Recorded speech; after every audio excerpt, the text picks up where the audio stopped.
ರಾಜ್ಯ ರೈತ ಸಂಘ ಹಾಗೂ ಹಸಿರು ಸೇನೆ ಮತ್ತು ಅಖಂಡ ಕರ್ನಾಟಕ ರೈತ ಸಂಘ ವತಿಯಿಂದ ನಾವು ಇಲ್ಲಿ ಇಂದು ನಮ್ಮ ವಿಜಯಪುರ ಜಿಲ್ಲೆಯ ಸಭೆಯನ್ನು ರೈತರಿಗಾಗಿ ಹಮ್ಮಿಕೊಂಡಿದ್ದು, ಈ ಸಭೆಯಲ್ಲಿ ಚರ್ಚೆ ಆಗತಕ್ಕಂಥ ವಿಷಯಗಳೇನಂತಂದರೆ, ಈ ಜಮೀನಿನಲ್ಲಿ ಹೋಗುವಂಥ ದಾರಿಗಳಿಗೆ ನಮ್ಮ ರಾಜ್ಯದಲ್ಲಿ ಸಿಕ್ಕಾಪಟ್ಟೆ ಎಲ್ಲ ತೊಂದರೆಗಳನ್ನು ಅನುಭವಿಸ್ತಿದ್ದಾರೆ ರೈತರು. ಏಕೆಂತಂದರೆ ಈ ನಕ್ಷೆಯಲ್ಲಿ ದಾರಿದ್ರು ಕೂಡ ಜನ ರೈತರಲ್ಲೇ ಹೊಡೆದಾಟ ಆಡ್ತಾ ಇದ್ದಾರೆ, ಜನರಲ್ಲೇ ಹೊಡೆದಾಡ್ತಾ ಇದ್ದಾರೆ. ಅದಕ್ಕೊಂದು ಸಮಸ್ಯೆ ಪರಿಹಾರ ಮಾಡಬೇಕಂತ ಸರ್ಕಾರದ ಸುತ್ತಲೇ ನೋಡಿಸ್ತು. ಹಾಗೆ ತಹಸೀಲ್ದಾರ್ ಅವರಿಗೂ ಒಂದು ಅಧಿಕಾರ ಕೊಡ್ತು. ಆ ಅಧಿಕಾರವನ್ನು ತಹಸೀಲ್ದಾರ್ ಅವರು ಉಪಯೋಗ ಮಾಡಿಕೊಳ್ಳೋದೇ ಇವತ್ತಿನ ದಿವಸ ಏನಾಗ್ತದೆ ಅಂದರೆ, ಎಲ್ಲ ಹಳ್ಳಿಗಳಲ್ಲಿ ರೈತರು ಬಡದಾಡಿಕೆ ಸಾಯ್ಲತ್ತಾರ ದಾರಿಗೋಸ್ಕರ. ಈ ನಿಟ್ಟಿನಲ್ಲಿ ಸರ್ಕಾರ ಕೂಡಲೇ ಎಚ್ಚೆತ್ತುಕೊಂಡು ಈ ದಾರಿ ಸಮಸ್ಯೆಯನ್ನು ರಾಜ್ಯಾದ್ಯಂತ ಒಂದು ಬಗೆಹರಿಸಬೇಕಾಗಿ ನಮ್ಮೆಲ್ಲ ಅಖಂಡ ಕರ್ನಾಟಕ ರೈತ ಸಂಘ ಹಾಗೂ ಕರ್ನಾಟಕ ರಾಜ್ಯ ರೈತ ಸಂಘ ಹಸಿರು ಸೇನೆ ವತಿಯಿಂದ ಮುಂದಿನ ದಿನಗಳಲ್ಲಿ ಒಂದು ಹೋರಾಟ ಮಾಡ್ಕೋಬೇಕಂತ ಒಂದು ಪೂರ್ವಭಾವಿ ಸಭೆಯನ್ನು ಇವತ್ತು ಮಾಡ್ತಾಯಿದ್ದೇವೆ. ಹಾಗೆ ಕೃಷ್ಣಾ ಮೇಲ್ದಂಡೆ ಯೋಜನೆ ಏನಿದೆಲ್ಲ, ಇದು ರಾಷ್ಟ್ರೀಯ ಯೋಜನೆಯನ್ನು ಘೋಷಣೆ ಮಾಡಬೇಕಂತೇಳಿ ಅದನ್ನೂ ಒಂದು ವಿಷಯ ತೊಗೊಂಡಿದ್ದೇವೆ. ಹಾಗೂ ಇದರ ಬಹುದಿನದಿಂದ ಬೇಡಿಕೆ ಇದ್ದ ಆಲ್ಮಟ್ಟಿ ಎತ್ತರವನ್ನು 519ರಿಂದ 524ಕ್ಕೆ ಏರಿಸಬೇಕಂತಂತೇಳಿ ಅದೊಂದು ಬೇಡಿಕೆಯನ್ನು ಇಟ್ಕೊಂಡಿದ್ದೇವೆ. ಹಾಗೂ ಈ ರಾಜ್ಯಾದ್ಯಂತ ಏನು ಸ್ಪ್ರಿಂಕ್ಲರ್ ಪೈಪ್ ವಿತರಣೆ ಆಗ್ತಾವೆ ಸಬ್ಸಿಡಿ ದರದಲ್ಲಿ, ಎಲ್ಲ ನಮ್ಮ ರೈತರಿಗೆ ಎಲ್ಲ ಕಂಪ್ನಿಗಳನ್ನು ಕಳಪೆ ಮಟ್ಟದ ಪೈಪ್ಗಳನ್ನು ವಿತರಣೆ ಮಾಡಿದ್ದಾರೆ. ಅದನ್ನು ಟೆಸ್ಟಿಂಗ್ನೂ ಕಳಿಸಿದ್ದಾರೆ ಸರ್ ಅವರು, ಎಲ್ಲ ಅವ್ರದ್ದು ಸಂಘಟನೆ ಮುಖಾಂತರ.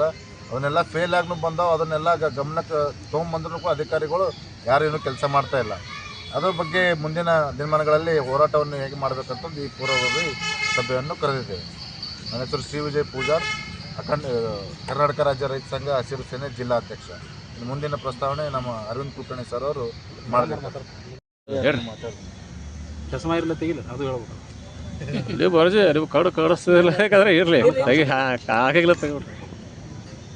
ವಿಜಯಪುರ ನಗರದ ಗಗನಮಲದಲ್ಲಿ ಇವತ್ತಿನ ದಿವಸ ಅಖಂಡ ಕರ್ನಾಟಕ ರೈತ ಸಂಘ ಹಾಗೂ ಕರ್ನಾಟಕ ರಾಜ್ಯ ರೈತ ಸಂಘ ಹಸಿರು ಸೇನೆ ಜಂಟಿಯಾಗಿ ಜಿಲ್ಲಾ ಮಟ್ಟದ ಸಭೆಯನ್ನು ಇವತ್ತಿನ ದಿವಸ ಕರೆದಿದ್ದೇವೆ. ಸಭೆಯಲ್ಲಿ ವಿಜಯಪುರ ಜಿಲ್ಲೆಯ ರೈತರ ಗಂಭೀರ ಸಮಸ್ಯೆಗಳು ಸೇರಿದಂತೆ ರಾಜ್ಯದ ಸಮಸ್ಯೆಗಳನ್ನು ಕೂಡ ಇವತ್ತಿನ ದಿವಸ ನಾವು ಸಭೆಯಲ್ಲಿ ಚರ್ಚಿಸಿ ಮುಂದಿನ ದಿನಮಾನಗಳಲ್ಲಿ ಒಂದು ಸರ್ಕಾರದ ವಿರುದ್ಧ ದೊಡ್ಡ ಪ್ರಮಾಣದ ಒಂದು ಚಳುವಳಿ ಒಂದು ರೂಪರೇಷೆಯನ್ನು ತಯಾರು ಮಾಡಲಿಕ್ಕೆ ಇವತ್ತು ನಾವು ಸಭೆಯನ್ನು ಕರೆದಿದ್ದೇವೆ. ಈಗಾಗಲೇ ನಮ್ಮ ಮುಖಂಡ ಹೇಳಿದಾಗೆ ರಾಜ್ಯದ ರೈತರ ಜಮೀನಿಗೆ ಹೋಗುವಂಥ ವಹಿವಾಟು ದಾರಿ ಸಮಸ್ಯೆ ಇದು ಇವತ್ತು ನಿನ್ನಿಂದಲ್ಲ, ಬ್ರಿಟಿಷ್ ಕಾಲದ ಹಿಡ್ಕೊಂಡು ಇಲ್ಲಿವರೆಗೂ ಕೂಡ ದಾರಿ ಸಮಸ್ಯೆಯಾಗಿ ಉಳ್ಕೊಂಡದ. ಈ ವಿಷಯವಾಗಿ ಅಖಂಡ ಕರ್ನಾಟಕ ರೈತ ಸಂಘ ಕಳೆದ 10 ವರ್ಷಗಳ ಮೇಲ್ಪಟ್ಟು ನಾವು ಹೋರಾಟ ಮಾಡ್ಕೋತೇ ಬಂದಿದ್ದೆವು. ಕೊನೆಗಳಿಗೆಯಲ್ಲಿ ಸರ್ಕಾರ ಎಚ್ಚೆತ್ತುಕೊಂಡು ಬೇಕು ಬೇಡ ಕಾಟಾಚಾರಿಗೆ ಎಂಬಂತೆ ಒಂದು ಏನೋ ಸುತ್ತೋಲೆ ಹೊಡಿಸಿ ಕೈ ತೊಳ್ಕೋತು. ಇವ್ರು ಕಿರಿಕಿರಿ ಭಾಳ ಆಗ್ಯಾವ ತಿಳ್ಕೊಂಡೇಳಿ ಆ ಸುತ್ತೋಲೆಯನ್ನು ಗಮನಿಸಿ ಸರ್ಕಾರ, ನಾವು ತಹಸೀಲ್ದಾರರು ಆ ಸರ್ಕಾರದ ಸುತ್ತೋಲೆ ಸರಿ ಇಲ್ಲ, ಕೇವಲ ನಕ್ಷೆಯಲ್ಲಿ ದಾರಿ ಗುರುತಿದ್ರೆ ಮಾತ್ರ ಅದನ್ನು ಮಾಡಿ ಕೊಡೋದು ನಮ್ಗೆ ಹೇಳಿ ತಿಳ್ಕೊಂಡೇಳಿ ಸರ್ಕಾರದ ಆ ಸುತ್ತೋಲೆಯನ್ನು ಇವತ್ತು ಉಲ್ಲಂಘನೆ ಮಾಡಿದ್ದಾರೆ.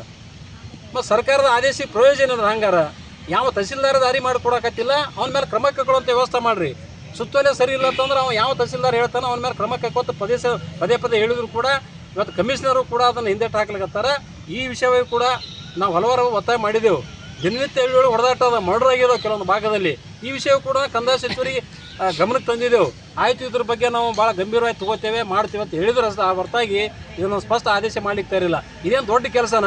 ತಮಗೆ ಏನಾದರೂ ಸಮಸ್ಯೆ ಬಂತಂದ್ರೆ ರಾತ್ರೋತ್ತೆ ಕಾನೂನು ತಿದ್ದುಪಡಿ ಮಾಡ್ತಾರೆ. ಕಾನೂನು ಅಡ್ಡಿ ಬಂತಂದ್ರೆ ಅದಕ್ಕೆ ಸುಗ್ರೀವಾಜ್ಞೆ ಮಾಡಿಸ್ತಾರೆ. ಇಡೀ ದೇಶಕ್ಕೆ ಅನ್ನ ಬೆಳೆದು ಕೊಡ್ತಕ್ಕ ಅನ್ನದಾತನಿಗೆ ಇವತ್ತು ದಾರಿ ವಿಷಯವಾಗಿ ಇವತ್ತು ಗಂಭೀರ ಸಮಸ್ಯೆ ಎದುರಾಗ್ಯದ. ಹಳ್ಳಿಗಳು ಹೊಡೆದಾಟ ಕೊಲೆಯಾದಂಥ ಉದಾಹರಣೆಗಳದಾವೆ. ಇದನ್ನು ಯಾಕೆ ಕಾನೂನು ತಿದ್ದುಪಡಿ ಮಾಡಬಾರ್ದು? ತಮಗೆ ಬೇಕಾದರೆ ಕಾನೂನು ತಿದ್ದುಪಡಿ ಮಾಡ್ತಾರೆ, ಅದಕ್ಕೆ ಅಡ್ಡಿ ಬಂತಂದ್ರೆ ಸುಗ್ರೀವಾಜ್ಞೆ ಮಾಡಿಸ್ತಾರೆ. ಮತ್ತು ಈ ವಿಷಯ ಯಾಕೆ ಸುಗ್ರೀವಾಜ್ಞೆ ಮಾಡಿಸಬಾರ್ದು?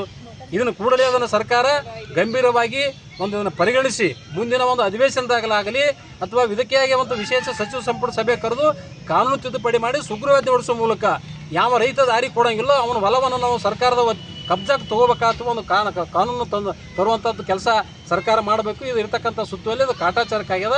ಅದನ್ನು ತಿದ್ದುಪಡಿ ಮಾಡಿ ಅಥವಾ ಅದನ್ನು ಬೇರೆ ಸ್ವರೂಪ ಕೊಟ್ಟು ಅದಕ್ಕೊಂದು ಕಾನೂನು ಜಾರಿ ತರಬೇಕಂಥದ್ದು ಒತ್ತಾಯ. ಅದ್ರ ಜೊತೆಗೆ ರಾಜ್ಯಾದ್ಯಂತ ಸ್ಪ್ರಿಂಕ್ಲರ್ ಪೈಪ್ಗಳು ಏನು ಸಬ್ಸಿಡಿ ದರದಲ್ಲಿ ವಿತರಣೆ ಮಾಡ್ತಾರಲ್ಲ, ಇದು ಕೇವಲ ಮೂಗಿ ತುಪ್ಪರಿಸುವಂಥ ಕೆಲಸ ಅದ. ಒಮ್ಮೆ ರೈತರಿಗೆ ವಿತರಣೆ ಮಾಡಿದರೆ 7 ವರ್ಷ ತನೂ ಇದನ್ನು ಪೈಪ್ ವಾಪಸ್ ಕೊಡೋಂಗಿಲ್ಲ. ಇದು ಕೊಟ್ಟಂಥ ಪೈಪ್ಗಳು ಸಂಪೂರ್ಣ ಕಳಪೆ ಅದಾವೆ. ಸುಮಾರು ಈ ಒಂದು 3-4 ವರ್ಷದಿಂದ ಹೋರಾಟ ಮಾಡ್ಕೋತ ಸರ್ಕಾರ ಗಮನಕ್ಕೆ ತಂದರೂ ಕೂಡ ಇಲ್ಲ, ಈ ಬಾರಿ ನಾವು ಉತ್ತಮ ರೀತಿಯಿಂದ ಕ್ವಾಲಿಟಿ ಪೈಪ್ ತಯಾರು ಮಾಡ್ತೀವಿ ಅಂತ ಹೇಳಿದರು. ಈ 2ನೇ ಬಾರಿ ಮತ್ತೆ ಅದನ್ನು ಉತ್ಪಾದನೆ ಮಾಡಿ ಕಳಿಸಿದ್ರೆ ಅದನ್ನು ಕೂಡ ಸಂಪೂರ್ಣ ಕಳಪೆ ಮಟ್ಟದ್ದು. ಆಯುಕ್ತರ ಹತ್ರ ಹೋಗಿನೂ ಕೂಡ ಕಂಪ್ಲೇಂಟ್ ಕೊಟ್ಟಿದ್ದೆವು, ಲೋಕಾಯುಕ್ತರ ಹತ್ರ ಕೊಟ್ಟಿದ್ದೆವು, ಹೈಕೋರ್ಟಿಗೆ ಕೂಡ ನಾವು ದಾವ ಮಾಡಿದ್ದೇವೆ. ಯಾವುದೂ ಕೆಲಸ ಆಗ್ತಾ ಇಲ್ಲ. ಇದು ಒಂದು ಸರ್ಕಾರ ಮಟ್ಟದಲ್ಲಿ ಕೃಷಿ ಸಚಿವರು ಕೂಡ ಇದಕ್ಕೆ ಶಾಮೀಲಾದರೆ ದೊಡ್ಡ ಮಾಫಿಯಾ ನಡೆದವರು. ಸಾವಿರಾರು ಕೋಟಿ ರೂಪಾಯಿ ಮಾಫಿಯಾ ಇದೆ ಇದರಲ್ಲಿ. ಯಾಕಂದ್ರೆ ರೈತರಿಗೆ ಅನ್ಯಾಯ ಆಗ್ತದ. ರೈತರಿಗೆ ಗೊತ್ತಿಲ್ಲ 30 ಪೈಪ್ಗಳ ಸಟ್ಟ ಕೇವಲ 4,600 ರೂಪಾಯಿದಾಗ ಕೊಡ್ತಾರಂತಂದ್ರೆ ಇದಕ್ಕಿಂತ ಹೆಂಗೆ ಕೊಡ್ಬೇಕನ್ನೋದು ರೈತರ ತಲೆಯಾಗದ. ಆದರೆ ರೈತರ ಪರವಾಗಿ ರಾಜ್ಯ ಸರ್ಕಾರ ಕಂಪ್ನಿಗೆ ಹಣ ತುಂಬ್ತಾರೆ ಅನ್ನೋದು ರೈತರ ಕಲ್ಪನೆ ಇರೋಂಗಿಲ್ಲ. ಇದೇನು ದೊಡ್ಡ ಮೋಸ ಅದ. ಈ ವಿಷಯವಾಗಿ ನಾವು ಹೋರಾಟ ಮಾಡಿದಾಗ ಸಿಪೆಟ್ಟಿ ಕಳಿಸಿದ್ರು. ಅಂದರೆ ಸೆಂಟ್ರಲ್ ಮೈಸೂರಿಗೆ ಅದದು ಒಂದು ಟೆಸ್ಟ್ ಕಂಪ್ನಿ. ಆ ಕಂಪ್ನಿಗೆ ಏನದ ಕಳಿಸ್ಯಾರ. ಅದು 8 ಕಂಪ್ನಿ ಪೈಕಿ 6 ಕಂಪ್ನಿ ಅನ್ನೋದ ಸಂಪೂರ್ಣ ಕಳಪೆತಿಗೆ ರಿಪೋರ್ಟ್ ಬಂದದ. ಯಾವ ಕಳಪೆತ ಬಂದು ಆ ಕಂಪ್ನಿ ಮೇಲೆ ಕ್ರಮ ಕೈಗೊಳ್ತಾ ಇಲ್ಲ, ಬ್ಲ್ಯಾಕ್ ಲಿಸ್ಟ್ ಇಡೋಕ್ಕೂ ತಯಾರಿಲ್ಲ. ಅಂದರೆ ಇದರಲ್ಲಿ ಅಷ್ಟು ಕೂಡ ಶಾಮೀಲಾಗಿ ಕೋಟ್ಯಾಂತರ ರೂಪಾಯಿ ಇದರಲ್ಲಿ ಹಣವನ್ನು ಲೂಟಿ ಮಾಡಿದ್ದಾರೆ. ಈಗೇನು ಬಿಡುಗಡೆ ಮಾಡಿರ್ತಕ್ಕಂಥ ಪೈಪ್ಗಳದಲ್ಲ ಅದನ್ನು ರೈತರಿಗೆ ವಿತರಣೆ ಮಾಡಬಾರ್ದು. ಉತ್ತಮ ರೀತಿಯಿಂದ ಕ್ವಾಲಿಟಿ ಇರತಕ್ಕಂಥ ಪೈಪನ್ನು ತಯಾರು ಮಾಡಿ ರೈತರಿಗೆ ಕೊಡಬೇಕು. ಈ ವಿಷಯ ಕೂಡ ನಾವು ಉಗ್ರವಾದಂಥ ಹೋರಾಟ ಎರಡೂ ಸಂಘಟನೆ ಜಂಟಿಯಾಗಿ ನಾವು ಮಾನ್ಯ ಜಿಲ್ಲಾಧಿಕಾರಿ ಕಚೇರಿ ಮುಂಭಾಗದಲ್ಲಿ ಉಪ ಸತ್ಯಾಗ್ರಹವನ್ನು ಹಮ್ಮಿಕೋಬೇಕಾದ ತಿಳ್ಕೊಂಡು ನಾವು ಎಚ್ಚರಿಕೆಯನ್ನು ಕೂಡ ಕೊಡ್ತಾ ಇದ್ದೇವೆ. ಅದ್ರ ಜೊತೆಗೆ ಅವಳಿ ಜಲಾಶಯಗಳ ನೀರು ಮರುಹಂಚಿಕೆ ಕುರಿತು ಕೂಡ ನಾವು ಹಲವಾರು ಬಾರಿ ಹೋರಾಟ ಮಾಡಿ ಸರ್ಕಾರ ಗಮನಕ್ಕೆ ತಂದಿದ್ದೇವೆ ನಾವು. ಯಾಕಂದ್ರೆ ಅವಳಿ ಜಿಲ್ಲೆಯ ರೈತರು ಆಲಮಟ್ಟಿ ಅಣೆಕಟ್ಟು ನಿರ್ಮಾಣ ಸಂದರ್ಭದಲ್ಲಿ ದೊಡ್ಡ ತ್ಯಾಗವನ್ನು ಮಾಡಿದ್ದಾರೆ. ಲಕ್ಷಾಂತರ ಎಕರೆ ಜಮೀನು ಕಳ್ಕೊಂಡು ಮನೆ ಮಠ ಕಳ್ಕೊಂಡು ಇವತ್ತು ನಿರಾಶ್ರಿತರಾಗಿದ್ದಾರೆ. ಅಂಥವ್ರಿಗೆ ಕೇಳಿದಾಗ ನೀರು ಕೊಡದೇ ಹಂತಗಳ ನೆಪ ಹೇಳ್ತಾರೆ. ಕೃಷಿಗೆ ನೀರು ಕೊಡೋದು ದೂರದ ಮಾತು, ಕುಡಿಲಿಕ್ಕೆ ನೀರು ಕೊಡೋದ್ರು ಕೂಡ ನೀರು ಕೊಡಕತ್ತಿಲ್ಲ. ನಮ್ಮ ನೀರಿಲ್ಲ ಅಂತ ಹೇಳಿದವರು ತೆಲಂಗಾಣಕ್ಕೆ 10 TMCಗೂ ಮೇಲ್ಪಟ್ಟ ನೀರು ಬಿಟ್ಟರು. ಇದು ನಮಗೆ ಮಾಡಿರ್ತಕ್ಕಂಥ ಒಂದು ದೊಡ್ಡ ಅನ್ಯಾಯ ಅದ. ಆ ಕಾರಣಕ್ಕಾಗಿ ನಮಗೇನು ಆ ನೀರು ಹಂಚಿಕೆಯಲ್ಲಿ ಕೂಡ ಅನ್ಯಾಯ ಆಗ್ಯದ. ನಮಗೆ ಮೊದಲು ಮುಂಗಾರು ಹಂಗಾಮಿನಲ್ಲಿ 9 TMC ನೀರು ಕೊಡ್ತೀರಿ, ಹಿಂಗಾರು ಹಂಗಾಮಿನಲ್ಲಿ ಕೇವಲ 6 TMC, ಒಟ್ಟು ವರ್ಷಕ್ಕೆ 15 TMC ನೀರು ಕೊಡ್ತೀರಿ ನಮಗೆ 173 TMCಯಲ್ಲಿ. ಇದು ಅನ್ಯಾಯ ಆಕೈತೆ. ನಮಗೆ ಇದು ಪುನಃ ಹಂಚಿಕೆ ಮಾಡುವಂಥ ಕೆಲಸ ಮಾಡಬೇಕಂತ ತಿಳ್ಕೊಂಡು ರಾಜ್ಯ ಸರ್ಕಾರಕ್ಕೆ ಒತ್ತಾಯಪಡಿಸ್ತಾ ಇದ್ದೇವೆ. ಅದ್ರ ಜೊತೆಗೆ ಕಾವೇರಿ ಆರತಿ ಮಾಡಲಿಕ್ಕೆ ಅಂದರೆ KRSನ ಒಂದು ಕಾವೇರಿ ನದಿಗೆ ಆರತಿ ಮಾಡಲಿಕ್ಕೆ ರಾಜ್ಯ ಸರ್ಕಾರ ಈಗಾಗಲೇ ನಿರ್ಣಯ ತಗೊಂಡು 92 ಕೋಟಿ ಅನುದಾನವನ್ನು ಬಿಡುಗಡೆ ಮಾಡ್ಯಾವ. ಹೆಂಗೆ ಏನು ಕಾಶಿಯಲ್ಲಿ ಗಂಗಾ ಆರತಿಯನ್ನು ಮಾಡ್ತಾರಲ್ಲ ಅದೇ ಒಂದು ಮಾದರಿಯಲ್ಲಿ ಕಾವೇರಿ ಆರತಿಯನ್ನು ಮಾಡೋಕ್ಕೆ ನಿರ್ಣಯ ತೊಗೊಂಡಿದ್ದಾರೆ. ಕೃಷ್ಣಗೆ ಯಾಕೆ ಮಾಡಬಾರಂತಕ್ಕಂಥ ಪ್ರಶ್ನೆ ನಾವು ಇಟ್ಟಿದ್ದೇವೆ ಸರ್ಕಾರಕ್ಕೆ. ಕಾವೇರಿ ಕಿತ್ತಲು 3 ಪಟ್ಟು ನಮ್ಮದು ಜಲಾಶಯ ನೀರಿನ ಸಂಗ್ರಹ ಸಾಮರ್ಥ್ಯ ಹೆಚ್ಚದ. ಅದು ಕೇವಲ 49.45 TMC ನೀರಿನ ಸಂಗ್ರಹ ಸಾಮರ್ಥ್ಯ ಅದ. ನಮ್ಮದು 123.081 TMC ನೀರು ಸಂಗ್ರಹ ಸಾಮರ್ಥ್ಯ ನಮ್ಮ ಜಲಾಶಯ ಅದ. ಇಷ್ಟಿದ್ರೂ ಕೂಡ ಪ್ರತಿಯೊಂದು ಹಂತದಲ್ಲಿ ರಾಜ್ಯ ಸರ್ಕಾರ ನಮಗೆ ಮಲತಾಯ ಧೋರಣೆ ಅನುಸರಿಸ್ತಾ ಇದೆ. ಪ್ರತಿ ವರ್ಷವೂ ಆಲಮಟ್ಟಿ ಜಲಾಶಯ ಭರ್ತಿ ಆದಾಗ ಬಾಗಿನ ಹರಿಸೋ ಸಂದರ್ಭದಲ್ಲೂ ಕೂಡ ಮೇನೆ ಮಿಷೆ ಮಾಡ್ತಾರೆ. ಬಾಗಿನ ಹರಿಸೋನೋ ಬೇಡೋ ಏನು ಬಿಟ್ಟೇ ಬಿಡೋನೋ ಹೆಂಗೋ ಅದು ಹೋರಾಟ ಮಾಡಿದ ನಂತರನೇ ಇವತ್ತು ನಿರ್ಣಯ ತೊಗೊಂಡು ಬಂದು ಆಲಮಟ್ಟಿ ಬಂದು ಅದು ಎತ್ತರ ಹೆಂಗೆ ಅದನ್ನು ಸತ್ತು ನಾಯಿ ಎಳೆದು ಹೋಗದಂಗೆ ಮರದ ಬುಟ್ಟಿ ಅನ್ನೋದು ಎತ್ತಿಗಿಸಿಂದ ಬಿಸಾಕ್ತಾರೆ. ಯಾಕೆ ಇಷ್ಟೊಂದು ನೀವು ಅನ್ಯಾಯ ಮಾಡ್ತೀರಿ? ಯಾರು ಹೇಳೋರು ಕೇಳೋರಿಲ್ಲ. ಜಿಲ್ಲೆಯಲ್ಲಿರ್ತಕ್ಕಂಥ 8 ಮಂದಿ MLAಗಳು ಅದು, ಇಬ್ಬರೇ ಸಚಿವರದಿರಿ, ಒಬ್ಬ ಸಂಸದ. ಇವು ಇದ್ದು ಸತ್ತ ನರಸತ್ತೆ ಶೌಚರಾಗಿರಲ್ಲ ಉಸಿರು ಏನು ಇವರಲ್ಲಿ ದಮ್ ಇಲ್ಲ. ಇಷ್ಟೆಲ್ಲ ನಮಗೆ ಅನ್ಯಾಯ ಇದ್ರೂ ಕೂಡ ಒಬ್ಬರೇ ಧ್ವನಿ ಹತ್ತಾರೆ ಇದರಲ್ಲಿ. ಅದೇ ಇವತ್ತು ಕಾವೇರಿ ವಿಷಯ ಬಂತಂದ್ರೆ ಆ ಭಾಗದ ಜನರು ಕಾಲನ್ನು ಮೆಟ್ಟು ತೊಗೊಂಡ್ಬೇನತ್ತಾರೆ ಸರ್ಕಾರಕ್ಕೆ. ನಮ್ಮ ಜಿಲ್ಲೆಯ ರೈತರಿಗೆ ಏನಾಗ್ಯದೋ ಅಥವಾ ನಮ್ಮ ಜಿಲ್ಲೆಯ ಸಚಿವರಿಗೆ ಏನಾಗ್ಯದೋ ಒಟ್ಟು ನಮ್ಮ ಜಿಲ್ಲೆಯ ರೈತರು ದೌರ್ಭಾಗ್ಯ ಇದೆ ಇದರಲ್ಲಿ. ಅದಕ್ಕೆ ಇನ್ನು ಮುಂದಿನ ದಿನ ನಾನು ಹೇಳ್ತೇವೆ, ಜಿಲ್ಲೆಯಲ್ಲಿರ್ತಕ್ಕಂಥ ಎಲ್ಲ ಶಾಸಕರು ಅಲ್ಲೇನು ಸಚಿವರದಿರಿ, ಸಂಸದರು ಇನ್ನು ಇದೇ ರೀತಿ ನೀವು ಮಂಡತನ ಹಚ್ಚೋದು ರೈತರ ವಿಷಯದಲ್ಲಿ ನಿಷ್ಕಾಳಜಿ ಮುಂದುವರಿಸಿದ್ದೇ ನಿಜ ಆದ್ರೆ ನಿಮ್ಮ ಮನೆಗಳ ಮುಂದೆ ನಾವು ಬಂದು ಧರಣಿ ಕೊಡಬೇಕಾಗ್ತದೆ. ಹುಷಾರು ಅಂತಕ್ಕಂಥ ಮಾತನ್ನ ನಾವು ಇವತ್ತಿನ ದಿವಸ ಅಖಂಡ ಕರ್ನಾಟಕ ರೈತ ಸಂಘ ಮತ್ತು ಕರ್ನಾಟಕ ರೈತ ಸಂಘ ಹಸಿರು ಸೇನೆ ಜಂಟಿಯಾಗಿ ನಾವು ಎಲ್ಲ ಶಾಸಕರಿಗೆ ಕೂಡ ನಾವು ಎಚ್ಚರಿಕೆಯನ್ನು ಕೊಡುವಂಥದ್ದು ಈ ನಿಟ್ಟಿನಲ್ಲಿ ಮಾಡ್ತಾ ಇದ್ದೇವೆ. ಅರವಿಂದ್ ಕುಲಕರ್ಣಿ, ಅಖಂಡ ಕರ್ನಾಟಕ ರೈತ ಸಂಘದ ರಾಜ್ಯ ಪ್ರಧಾನ ಕಾರ್ಯದರ್ಶಿ ಮಾತಾಡಿದರು. ಅದು ಇಲ್ಲ, ರೈತ ಮಹಿಳೆಯರ ಬಗ್ಗೆ ನಾನು ಸ್ವಲ್ಪ ಮಾತಾಡ್ತೀನಿ. ಈಗ ಮಹಿಳೆಯರು ನಾವು ಅವರಿಗೆ ಕೈಗೂಡಿಸಿ ನಾವು ಕೆಲಸ ಮಾಡ್ತೀವಿ. ಆದರೆ ಮಹಿಳೆಯರು ಮನೆ ಬಿಟ್ಟು ಬರ್ಬೇಕಂದ್ರೆ ಅವ್ರಿಗೆ ಒಂದು ಕೆಲಸ ಆಗಬೇಕು. ಅವ್ರಿಗೆ ಸ್ವಸಹಾಯ ಸಂಘಗಳಿಗೆ ಸಾಲ ಆಗಬೇಕು, ನೇರ ಸಾಲ ಆಗಬೇಕು. ಈಗ KMFನಿಂದ ಹೈನುಗಾರಿಕೆ ಸಾಲ ಕೊಡಿಸ್ಬೇಕು. ಇವನ್ನೆಲ್ಲ ಕೊಡಿಸೋದಕ್ಕೆ ನಮ್ಗೆ ಗೌರ್ಮೆಂಟ್ದವ್ರು ಅಷ್ಟೊಂದು ನಮ್ಗೆ ಅನುಕೂಲತೆ ಮಾಡಿ ಕೊಡ್ತಾ ಇಲ್ಲ. ಅದರ ಸಲುವಾಗಿ ನಾವು ಈ ಗಗನ್ಮಹಲ್ ಗಾರ್ಡನಲ್ಲಿ ನಾವು ಒಂದು ಮೀಟಿಂಗ್ ಮಾಡಿ ಈಗ ಎಲ್ಲ ನಮ್ಮ ರಾಜಕಾರಣಿಗಳಿಗೆ ನಾವು ಒತ್ತಡ ಹೇರಿ ನಮ್ಮ ರೈತ ಮಹಿಳೆಯರಿಗೆ ನಾವು ಕೆಲಸ ಕೊಡಬೇಕು ಅಂತ ನಾನು ನಿರ್ಧಾರ ಮಾಡಿ ನನ್ನ ಮಹಿಳೆಯರನ್ನ ಇಲ್ಲಿಗೆ ಕರೆದು ತಂದಿದ್ದೇನೆ. ಆದರೆ ನಮ್ಮ ಮಹಿಳೆಯರು ನಾವು ಹೇಳ್ದಂಗೆ ಬರ್ತಾರೆ, ಆದ್ರೆ ನಾವು ಕೆಲಸ ಮಾಡಿ ಕೊಟ್ಟರೆ ಮಾತ್ರ ನಮ್ಗೆ ಕಿಮ್ಮತ್ತು ಕೊಡ್ತಾರೆ. ಅವರು ಏನ್ರಿ ಮೇಡಮ್ ಅವ್ರು ಕರೀತಾರೆ, ಕೆಲಸ ಮಾಡೋದಿಲ್ಲ, ಹೋಗ್ತೀವಿ ಮತ್ತು ಸುಮ್ಮನೆ ನಮ್ಮ 100 ರೂಪಾಯಿ ಖರ್ಚು ಮಾಡ್ಕೊಂಡು ನಾವು ಬರ್ತೀವಿ ಅಂತಾರೆ. ಆ ಥರ ಆಗಬಾರ್ದು ಅಂಥೇಳಿ ಇವಾಗ ಈಗ ನಾವು ಹೋಗ್ತೀವಿ, ನಾವು ಅಗ್ರಿಕಲ್ಚರ್ ಮಿನಿಸ್ಟ್ರ್ ಕಡೆ ಚಲುವರಾಯಸ್ವಾಮಿ ಕಡೆ ಹೋಗ್ತೀವಿ. ನೋಡ್ರಿ ಸರ, ನಮ್ಮ ಮಹಿಳೆಯರಿಗಿಂತ ಕೆಲಸ ಬೇಕು. ಈ ಸದ್ಯ ನಾವು ಈ ಬಿಜಾಪುರ ಡಿಸ್ಟಿಕ್ಕಿಗೆ ನಾವು ಯಾರ ಮನೆಗಳಿಲ್ಲ ರೈತ ಮಹಿಳೆಯರಿಗೆ, ಅದಕ್ಕೆ ನಾವು ಯತ್ನಾಳವ್ರ ಕಡೆ ಹೋಗ್ತೀವಿ.